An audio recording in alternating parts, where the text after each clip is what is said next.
Hello friends, welcome back to MuleSoft Academy. In this session, we'll see how we can consume that data view library which we have published during your first session. Okay. In the last session, we have seen how to build our data view library with the help of data view plugin for VS Code. We have built it, we have published it with the help of Maven plugins. Same thing from VS Code. Now let's try to consume that, since our intention was to publish that data library so that it will get reused by some other applications. Okay, so first let's create the project, new project. Let's create the new project, and I'll just give a project name, consume DW library from Exchange. Okay, let's go ahead and create this. So now I got an empty project. So what I'll do, first of all, I'll go to form.xml, and in form.xml, I add that dependency. Okay, so from where you get the dependency snippet, and to go to our here you'll find. So this is the library which we have published yesterday, and now. So if I encourage everyone to please go ahead and go to that session, how to build the library, how to publish it. Okay. And I'll encourage to subscribe the channel, share with your friends, hit the like button, hit the bell icon so that you get notification to new upcoming videos. Okay. So once you come here, you'll find your data library assets over here. And if you don't find it, you can go to the, if you're more assets over here, your option is the data library beta. Now go here, you'll find your assets, custom assets uploaded over here.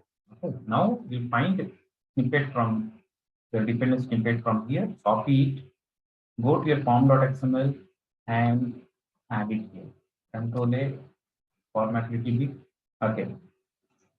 And make sure your configurations, your platform credentials are configured over here. You can go ahead and cross check it. Unless if those are not configured, you won't be able to download this dependency in your project. Okay.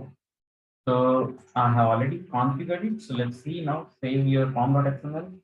Here in the project structure, you'll find your project libraries added here. Now, just now it's added because we added one dependency over here, and you can see this project library is added over here.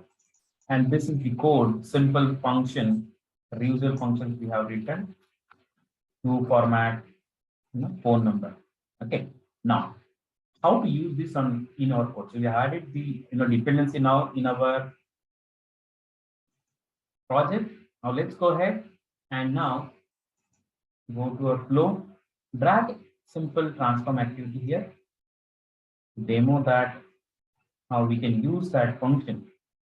Now you can say here, visitor data view, directly we can use the MIME type ID based on, and now you can say here, let me first copy that for this function, come back here, code here, say control V, and say pass it here your phone number 1 2 3 4 5 6 7 8 9 10. Okay, now you see it's throwing error. It will suggest you to fix this error. Okay, so you can say either you create a function or it's able to see intelligence. See with the intelligence, it's able to see that okay, this function is there in my module. Import it. Okay, so we'll do that. Import this, and now we can see the preview also directly here, since our data view transform methods are tightly integrated with our Mule runtime. You can see the preview here. Okay. So this is how we, from the session 1, we, we build it, we publish it in the exchange. Now in this session, we have, consume it from the exchange. So this is how we achieve the reusability.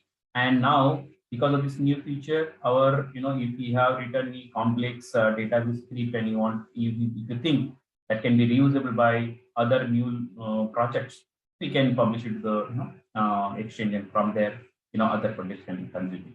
Okay, so thanks for your time. Thanks for watching this video, and hope you will subscribe to the channel, share it with your friends, hit the like button and let me know your comments in the comment section below. Okay. And if you are interested in some other topic, let me know. I'll try to prepare videos on that. Thank you for watching. Bye bye.